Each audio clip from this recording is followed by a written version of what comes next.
Hey, Making Data Simple listeners, this is part 2 of our 100th episode special. So if you haven't already, of course, please check out part 1, which was released earlier. I also want to take a quick moment to say thank you. A big thanks to everybody listening. You're the reason we've made it this far and continue to produce this endeavor. I'm like the worst part of this podcast. I got great guests, and none of this would have been impossible without your incredible support. So thanks again, and here is part 2 with John Cohn. Enjoy. Let's go. You're listening to Making Data Simple, where we make the world of data effortless, relevant, and yes, even fun. Let's go.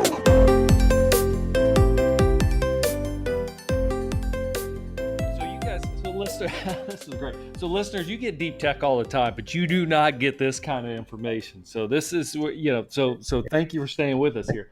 So I do want to transition because sure. I think, a lot of this play that you do has a direct intersection with work. And I think that's why it makes you so successful and effective here at IBM. So I guess the question I'll start with is, we talked about this to start. You're an IBM fellow with the MIT IBM Watson Research Group. There's got to be a ton of fascinating projects you're working on. Can you talk a little bit about those and how, in your own way, John, you're disrupting the world? Well, I don't know if I'm not as disruptive as somebody once said that I should aspire to be as disruptive as my hair makes me look. But I actually am always trying to push myself because you constantly need to disrupt yourself, Al, I find. Yep. So what actually happened is, as I mentioned, the stuff I'd been doing for fun kind of got me the job in the IoT area. And that for almost 3 years, I worked there, and that was based in Munich. So I was commuting back and forth to Munich, and I wanted to, well, it was actually kind of an interesting, practically that was getting a little long, I had got all the frequent flyer miles I ever would need, but I started to want to do something closer to home. And what was interesting is that I started to fall in love with artificial intelligence, which is a, kind of a catch-all term, but it turns out when you're doing Internet of Things, you have lots of data, and frankly, a lot of the data is boring. It's sort of like, the temperature is always 75, right. 70. Then it goes 110, and you got to go, well, what happened? And so it turns out that artificial intelligence is a really good, parts of AI are really good at detecting anomalies and sort of predicting what's going to happen and then detecting whether it's going to improve. And while I was working in Munich on IoT, I started to fall in love with those techniques. And it turned out that the MIT IBM made a very big commitment, $250 million, and I'm doing the Dr. Evil thing, quarter of $1 billion donation, commitment, not donation, to collaboration with MIT, and that was it was just 2 years ago, the second week of September. And what that involves was, that we have a team that's over 50 people, most of whom actually work with us at the IBM Cambridge lab, which is just off the MIT campus. We're actually moving onto campus mid next year. And that includes funding for joint work. We have over 60 projects, and each of these projects are jointly run. So it's not just us giving money to a university. We have these joint projects are always done with a tenured faculty on the MIT side, or not necessarily tenure, a senior faculty on the MIT side, and a senior research person from IBM Research. And this is the first time, by the way, that I've worked in research for almost 30 years, but this is the first time I've been in the organization, which is really fun. So we manage this portfolio of joint work, and they're done like any sort of the professor and the IBM researcher will put in a proposal, And then the proposals are ranked by a group of people from the MIT side, the IBM side, as well as we have a client partnership program. So companies can come join us and actually participate in the joint work. From that, those proposed things, we pick out a subset of about $9 million worth a year of funding, as well as dedicating resource from our side. And we do it in a variety of areas, algorithms for AI, how the actual software and formulations work, sort of the physics of AI, using different technologies, silicon technologies to sort of manage the how we'll be able to keep the energy scaling on AI working. AI is applied to various industries like security and finance and healthcare, and then a lot of work on things like AI ethics and AI fairness. That's been really an interesting area. And so I've been working on some AI toys, which I'd be very happy to share with your listeners. One in particular, would that be okay? Yeah, go ahead. Okay. So my friend, so I created a fun sort of a visual experience that you can actually use on your phone or tablet or laptop. It's an AI version of a musical instrument called a theremin. So a theremin was a musical instrument that you played by moving your hands around in the air, and it would sense the position of your hands and change the tone or volume. So it's about 100-year-old instrument invented by a guy named Lev Theremin. Well, I created a visual theremin using AI that basically we used a whole bunch of we used a pre-trained model that had taken a bunch of pictures of people in various poses and was able to parse out from that where your arms were and where your head was, etc. So, and then by moving your arms, moving your right arm up and down and your left arm left and right, you could control the sound, and you can actually get this to work on your phone or your tablet. And to get to it, you would look at. I think you need HTTPS, but I think you can just go to ibm.biz. So ibm.biz/Veremin. I would what you do is you turn it, you run it on your machine, and it'll ask you if you can use the camera and say yes. You have to have the sound on, and then you position it and you stand back and you move your arms around, and you should be able to make somewhat beautiful music. And if you have a laptop and you're using the Chrome web browser, you can actually use this as a MIDI controller. So I can use it to control the 30-foot keyboard or my musical Tesla coil or fire effects. So everything kind of comes back to the same thing. But the nice thing is that the code to make this, my friend Vav Barbosa actually helped me clean this up very much. And we put together an open source. Not only the code is free, but we've actually created a tutorial on how you might, use that if you were a high school student, you wanted to make. And the whole idea is to get people to sort of start to be interested and curious and make AI more accessible so that we can start having a more informed populace. So anyway, I'd be very interested if anybody has feedback for us on that. It's definitely a work in progress. Where can all right, so I got it. We will put it in the show notes, but this is the location that you provided. Anybody, I was trying to go out there, but it's hard to do both and talk at the same time. Does anybody can go out there and play with this, right? As long as you promise to have fun. Sure. Yeah. But where do you said it was open source as well. Where can I get the open source? Same location? If you actually bring up the thing, at the bottom, you will see what's called a Git repository, and anybody who's a code person will know exactly what that is. And so you would go and you'd look at the Git repo and check. You can fork the code and do it yourself. Let me see if I can. I don't know if you can hear that. Let's see. I could hear it. I could hear something. I don't know. It's like Dr. Brown in his lab. I don't know. The clocks are about to go off, I think. 88 miles an hour.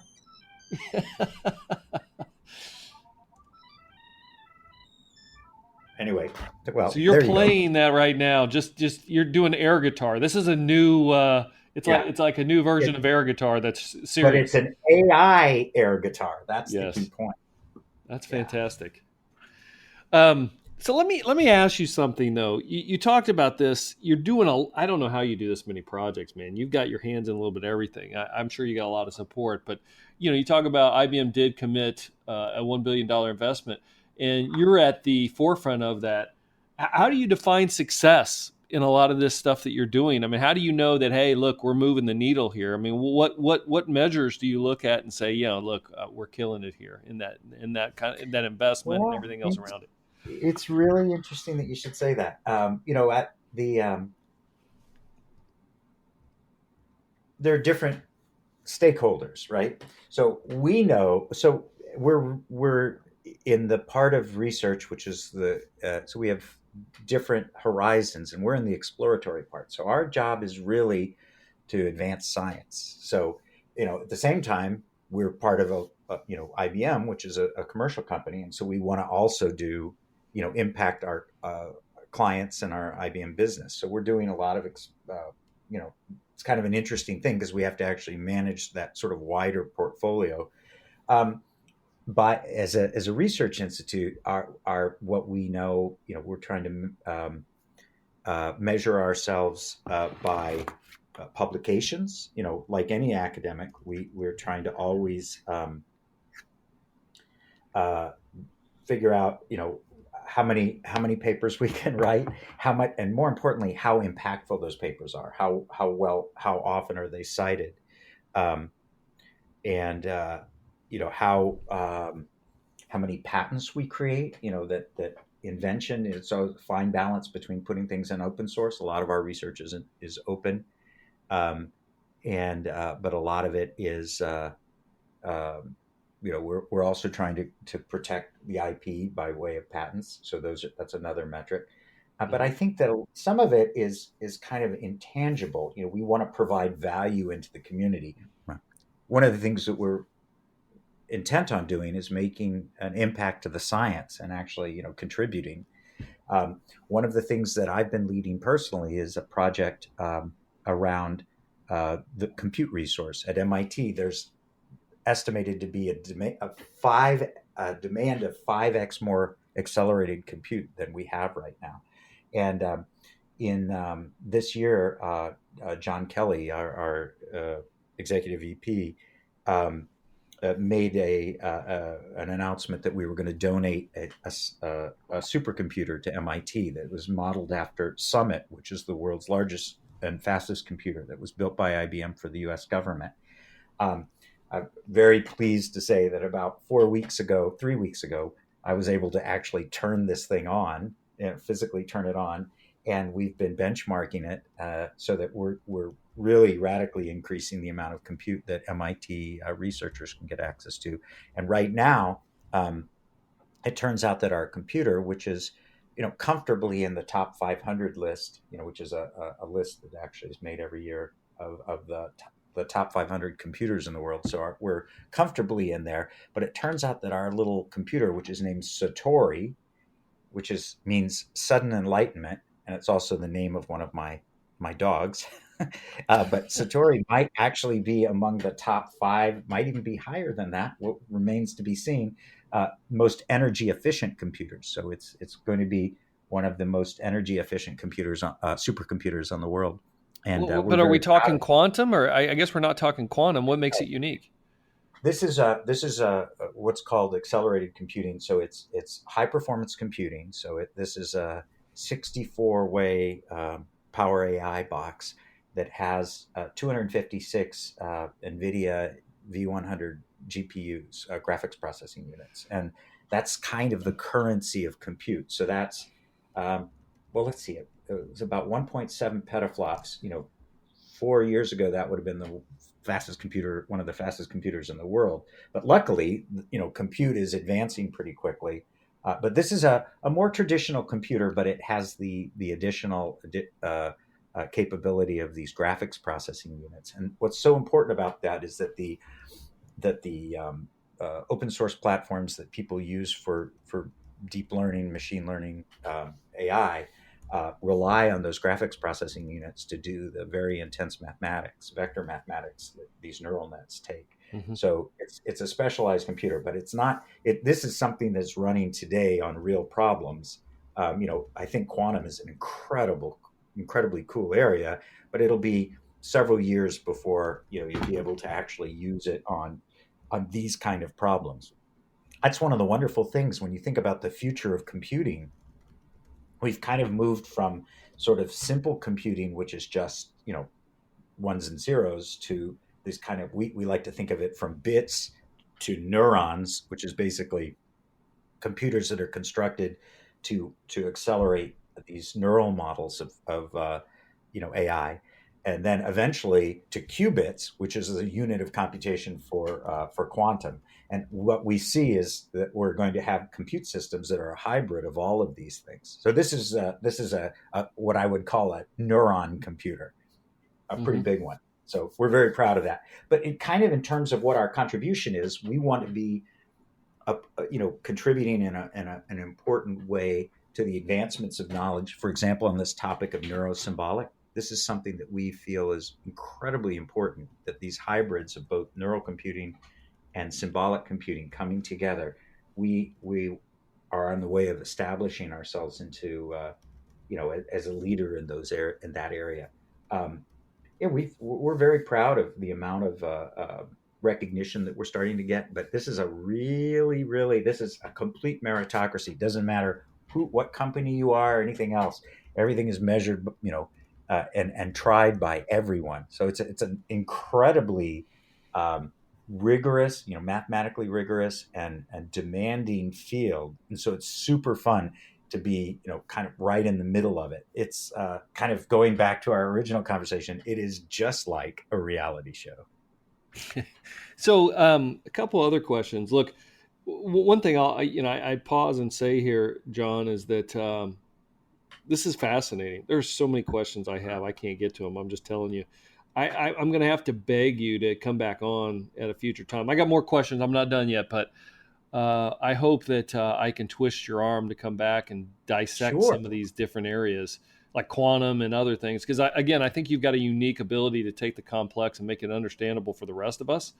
But a couple other things I wanted to ask you. So I'll twist your arm later, but because you're working on so many different projects, which is another question I have. How do you manage that? But we'll get to that, as we finish.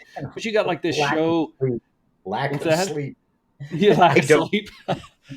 Well, it's obvious though that you intersect. I mean, this is what your passion is. Your passion matches your work, which is I think everybody's dream. Right? And maybe I'm wrong there, but I think that's the only way you can be doing the amount of things that you're doing. But you've got this show called Jolts and Volts. I know you're also have some current efforts working with Disney. Can you at least hit on those a little bit before we wrap up here today? Sure. Again, it's all in a weird way though. It is actually all one thing. It's really I think my formula is I like making things with people and then going to talk to people like you about making things with people and hopefully getting other people to go make things with people. So it's kind of a little viral thing. The Jolts and Volts was actually the first thing it was one of the things that I've been doing. I did the first of them in 1992, if that's possible. So basically, as a kid, as a nerdy kid, I did a lot of this experimentation on my own. But when I started having our own kids, I found that it was really fun to share, and it was kind of an interesting thing. I think back, I never was the dad that would go throw a baseball around with his kids. I'm such a klutz, but my kids grew up, learning how to make stuff and blow stuff up in the backyard. And, I'm I think that's pretty cool. What kid doesn't like to blow things up, Well, it's funny because it's funny. My oldest is a maker for a living. He works in Santa Fe at a place called Meow Wolf, which you should check out. So he's a incredible welder and programmer and 3D printer laser guy. and our youngest son, Gabe, is a second year grad student at a cancer biologist, but he's a lab rat, loves that. And our middle son, Sam, passed away in 2006. Was also an amazing uh, maker and musician. And it was actually when Sam died that I started really leaning into this jolts and volts, etc.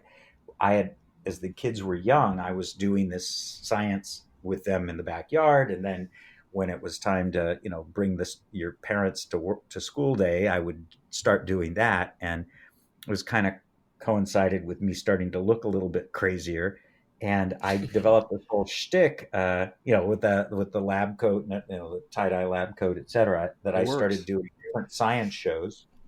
And the one that I do them, so I've done talks on Nikola Tesla. I've done chemistry talks and light talks, but the thing that really stuck was electricity. That's my main thing, and I do a jolts and volts is microvolts to megavolts, and we basically it's an hour show, makes a huge mess, where you come in and you start out, playing with a real theremin, and it's a participatory show, and I've done it for 3 kids, and I've done it for 1,000 kids at once. And basically, it takes us. It takes you very quickly from very small amounts of electricity, and then kind of goes up orders of magnitude. A millionth of a volt, 1,000th of a volt, volts, tens of volts, hundreds of Hmm. volts, thousands of volts, tens of thousands of volts, and eventually millions.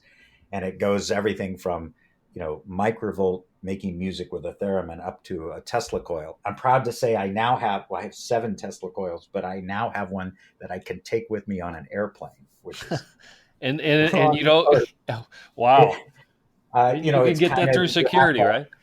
yeah, you got this sort of, you have to look them in the eye and say, look, if I was going to make something incredibly dangerous, I wouldn't make it look incredibly dangerous, right? Um, For me, I'd be on the ground with my hands behind my back. You, I guess they say, well, go uh, on through, it Professor. is, it is a dance. It is a dance, but I obviously, safety. Joking aside, you have to be very. I'm very safety conscious. Yeah, At yeah. MI at Burning Man, they always say safety third. But when you're working with students, you have to be very careful. So Yeah, yeah, that Jolts and Bolts thing is, I still, I do have a very pretty busy life, as we all do, but I yeah. still make time to do that show. And like, I live in a beautiful rural Vermont, and I still make time to, drive 2 hours to go to a rural, elementary school or public library, and do that, because that to me is the most grounding thing I do, because Hmm. actually, you really got kids for an hour, and you Yeah, really got yeah. to keep them interested. It really makes you up your game. It's something. Isn't that funny? How, Yeah. I mean, colleagues are one thing. When you get in front of kids, you got to be.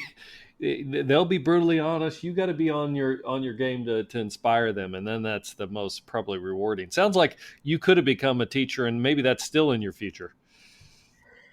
Yeah, actually, it's interesting. I'm doing more. I'm sort of dedicating to myself to do about 25% of my time to be doing outreach, as I ease myself towards whatever's next.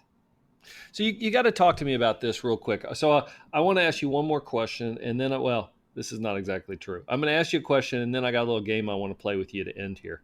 But Sure. the last question, and it's kind of a tough one, but I mean it's really important to me because I see all the things you're doing. I see your passion. I've seen you speak, etc.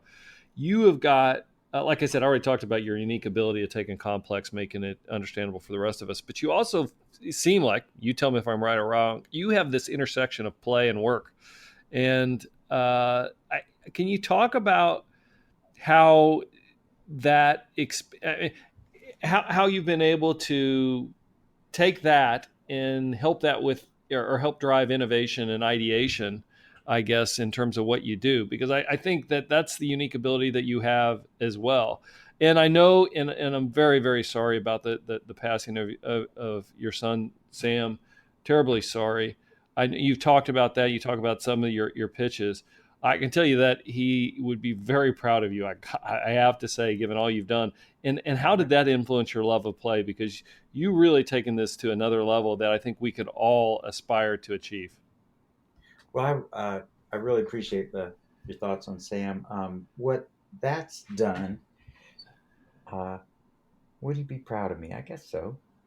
What I think kind of this whole focus on play, what I found going through that loss, it was it was a really hard reset, as I imagine anyone would understand. Of course. And I found that the only thing you could do was to you had to forge that into something. Either that or you just sat there and dried up. And Yeah. what I found is that when I would help other people, I know this sounds a little I don't mean it to sound so saccharine, but when I would help other people, when I would like kind of give out to people, it would make me feel better. And so I started doing more of that, and I found that the more I could do this work, especially with students, with kids, the Yeah. more I could kind of brighten them up and and do something that I know was helping them and that they liked. It wasn't like just broccoli, go eat it. The better I felt, and it really allowed me to. I don't know. It was kind of like a weird alchemy. If I can't quite describe it, but you've got this grieving to do, and there's a certain amount of it. There's a lot of it, and the way I felt is that the only way I could transform it into something good. And that's really when I started to think of myself as this kind of scientist, as a scientist to make, what I'm interesting. I started out when I first was doing this, I was thinking about it from okay, like as a pure engineer, we've got this problem, not enough people are going into engineering and science. We got to go convince them. And after Sam died, I came across it in a completely different way. And partially it was around Sam, and partially it was just where I was in my life, which are kind of two inseparable things right now. But it was not that I was trying to get people to go be engineers or scientists. It was that I loved it and that I was sharing it. And I make this analogy to, like a musician. If you like going to hear music, mostly the person, the band or the artist that's playing is not trying to convince you to go become an artist. They're doing it out of love of sharing what they love. And it's really comes from there. I'm much less focused on trying to make more engineers or more AI people or something like that. I'm more focused on trying to make this, you know, um, tangible and meaningful and beautiful and fun for other people. And I kind of have come, I think this is a big transformation around Sam's death, is that I think the world is about fun and love. There isn't really any other reason. And I really, it's funny because, the world certainly is in a funny place right now. And people, I know so many people get so Maybe it should worked up. be. It should be a little bit more fun than it is. But keep going. Yes, I Well, agree. in the end, yeah, people get so worked up about stuff, and I do too. I want to. I hasten to add that, while I play a lot, I worry a lot. Everybody does. I get all torqued out over work and various other things in life. But what I find is that when you're just doing stuff, when you're just throwing it in, and you're throwing it in there with your heart, and you're not so worried about what the outcomes are, and you're just doing it to have fun and to have other people have fun. Uh, it's the only thing that really matters. It's the only thing that really, really, really, really matters. I mean, what else matters? If you don't feel good, doesn't matter how much money you have, or you know. On the other hand, if you're happy and you feel good, it doesn't. Those other kind of mechanical things don't matter so much. So to me, it's the only thing we can do, and it's just it's kind of coming from your heart as well as your hands, and that's I think an amazing uh, amazing combo. And so I think that's why I really believe everybody's got to recommit to keeping that playful aspect in their lives, because without it, work just becomes work. Yeah, yeah. Well, I think you've answered my question here in that it certainly feels like you're playing all the time. I didn't know if that was like your Oh, brand or your bit, but it certainly feels like it's perfectly legit, and you're having fun. It Yeah, certainly feels. yeah, I would say that. I'd say again. I just want to say I'm not trying to preach to people that hey, look, I'm doing it. You should too. Well, maybe I am, but it doesn't come easy. As funny as it sounds, it does not come easy to keep that play in your life. We all have so many things, Al, that just pile up on us, and whether you're looking at your own life, your family, your work, or the state, or your country, or the world, you can find stuff that'll drive you crazy. But I think you just have to remind yourself to recommit to that, to the fun part of it, and to the loving, fun, exploratory, uh, and there are many times where I forget that, but the more I talk about it, I'm often just preaching to myself, and that makes it real. I certainly spend a lot of time. I know when I'm doing it, and I know when I got to go do more of it. Look, I think that's a perfect thing to end on. I don't. You may be preaching yourself, but it's no different than me. I do the same thing. I mean, you've got to keep that reality. I mean, by example, I know that today is 17,864. What day is that? That's how many days that I've been here. And Yeah. I look at that every day. What number is it? Because I'm not going to get that day back. It's one day. Yeah, I don't know when it's going to end. Hopefully later than sooner, but I got one day here. I got to make the most of it. So I'm with you. Everybody should have their way of getting levity and getting perspective. But I think, boy, you've done it well. And I think you're an inspiration to us all. Hey, before I leave, though, I want to play a little game. And Sure. I've never done this before, so it may be an epic fail. But what I'm going to ask you, underrated or overrated, and give you a topic. Now, I know the easiest thing probably to do is say underrated in like everything. But look, I'm asking you to be very objective here. Give us some insight. Okay. And look, it doesn't have to be a dissertation or anything else like that. I'm just looking for the answer. And then, if you have a perspective, then share it. Fair? Sounds great. I like All it. right. Underrated, overrated. First one is artificial intelligence, AI. Underrated. And why would that be underrated in your mind? You think it's going to I take off? think with Go ahead. all of the hype, I actually think its potential for changing the world is we're just beginning to see. And by that, I think both. I tend to be a technical optimist. I think it's going to actually give far more than the negative. On the other hand, there are real concerns about it in the short term. In terms of security, privacy and fairness. Longer term, in terms of super intelligence, I remain an optimist. And I think even with all the hype, I believe we don't. I think this is fundamentally part of our evolution. And we will look back, whatever that we is, we'll look back on these kind of baby step moments, and we will be surprised at how impactful it was. All right, good answer. Driverless cars. I will say overrated in the following. I mean, I believe that it's inevitable, but I believe it's going to be longer before we actually have 100% self-driving cars. There are just too many human issues in the way, but I do think it's got to get there, and I'm a big believer both that from a human safety standpoint, it's going to make an incredible difference. It's going to be such a wonderful thing. On the other hand, I think that there are going to be some problems,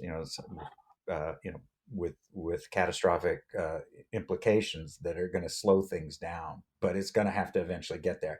So the only reason I'd say overrated is I think that we're underestimating how hard this is going to be to transform. But it's got to get there, and it's going to be huge. Just witness for a moment that if you've been on an airplane in the last 10 years, that's a completely automated, commercial airliner flying, transatlantically. A friend of mine flies for Air France, told me that I think you only have to have your hands on the wheel for 45 seconds, and that's a legal requirement. The planes can land and take off and do everything else under normal circumstances. It's you need the pilot for the not normal circumstances. So, John, Bitcoin. Underrated, overrated. I think Bitcoin is overrated in that there's so much hype around it and so much speculation. I personally believe that blockchain is also an incredibly important technology for use in other types of contractual um, transactions, things like trade, food safety, provenance of other goods, intellectual property, songs, etc. That said, I think that all of the kind of seediness around Bitcoin proper has created a kind of an artificial hype around the technology that isn't very helpful. I do believe that cyber currencies are here to stay, and it will be a very good alternative to other types of currency. I just think it's got to settle down some. Well, you're right on my way of thinking here, because the next one was blockchain.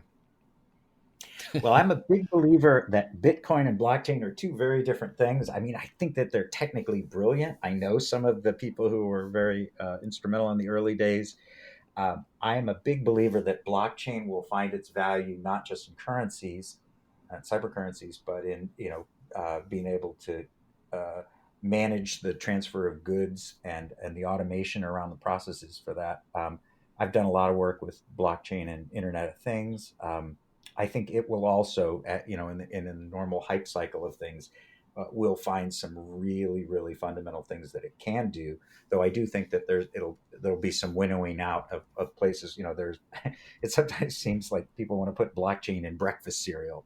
There are certain uses of it, but I think for anything that you really need to manage the chain of custody of something through its entire life cycle, and that's through an ecosystem of people who may not have the exact same business objectives.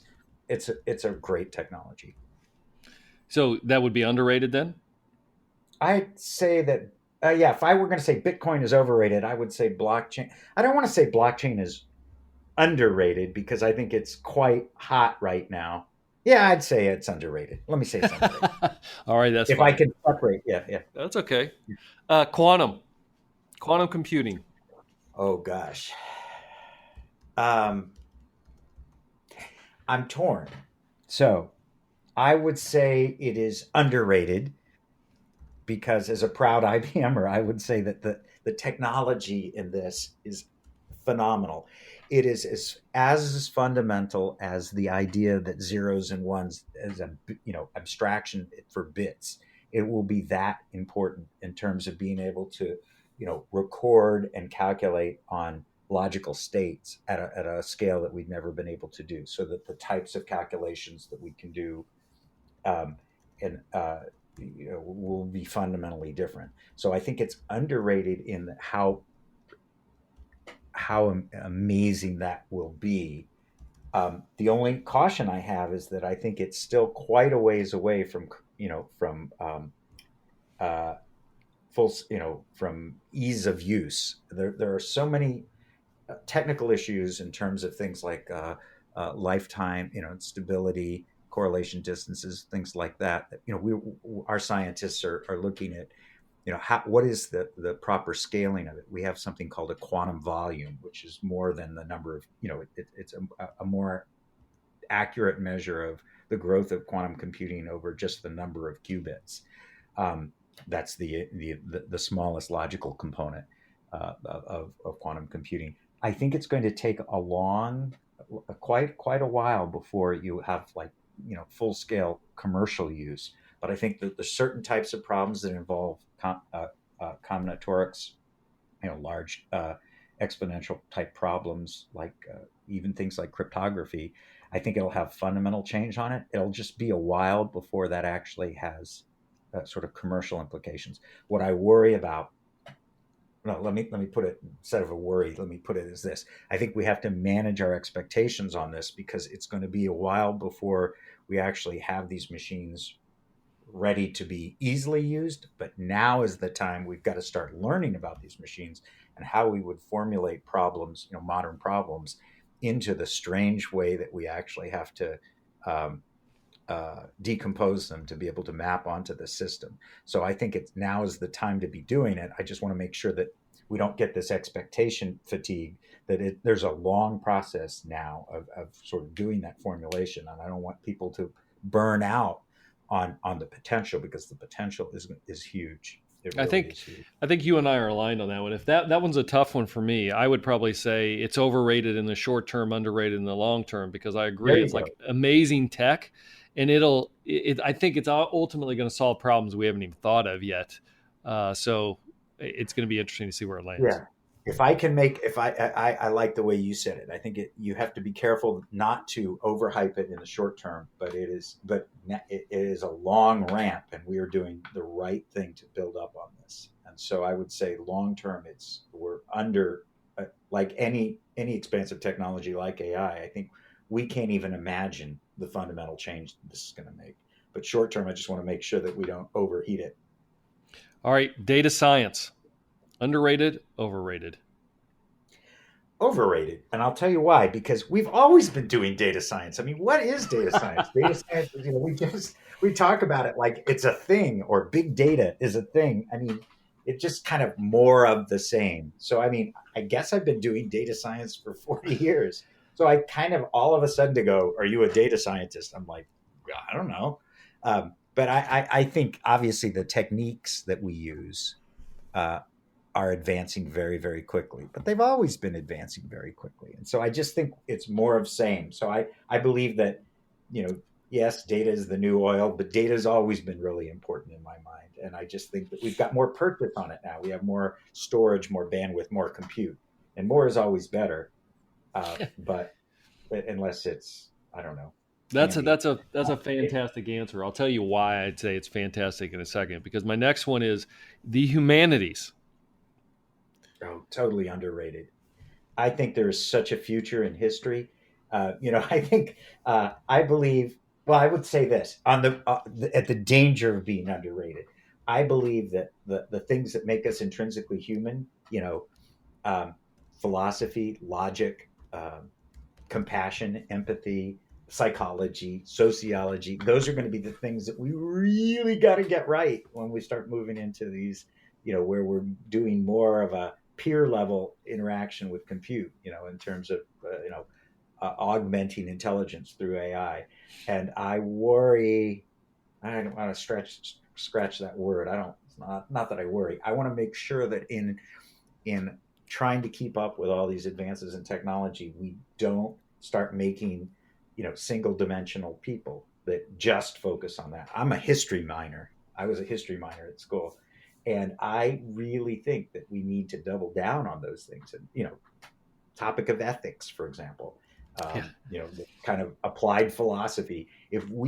Everybody who takes AI had better be, have a strong, not just a, textbook understanding, but really incorporate. So I think that humanities, you know, especially as many of these tasks that, that we specialize in are going to be relegated to computers, we better be the best humans we can be. So I we better think, well, stay look, up. pretty damn good answer, man. In fact, I'm with you. I'll just say it. I worry because I think I was going to try to trap you, and I'll explain.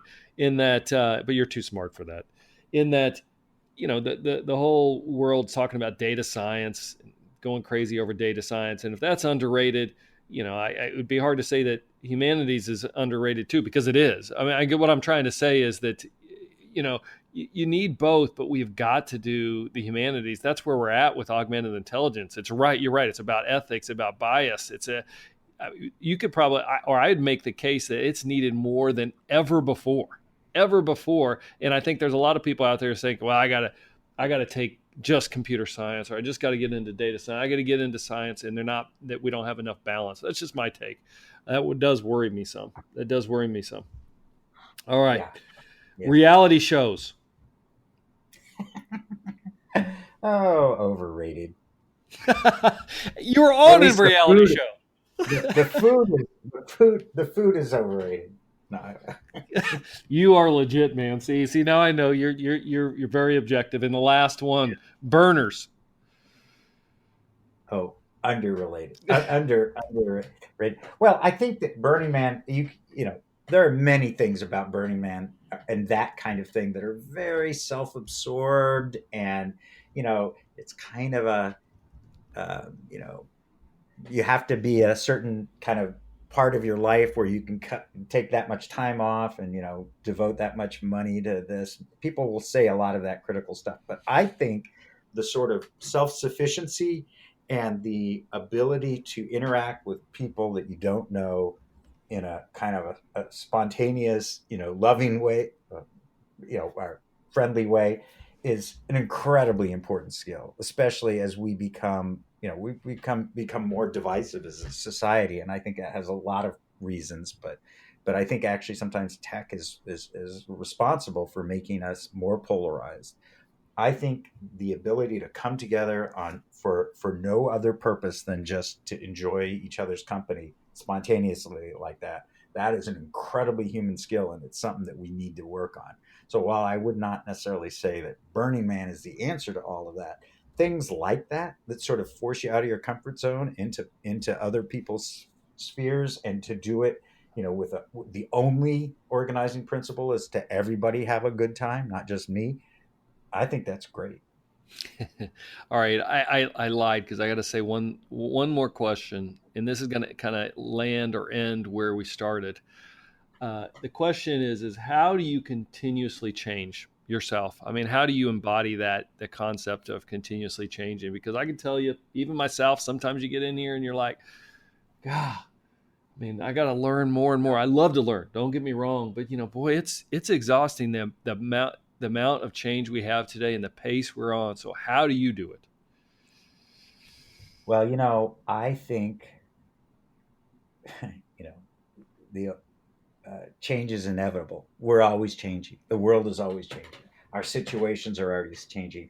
And I don't think it's whether you change yourself, it's whether you want to help steer, because sometimes you can't, sometimes the world is going to happen to you.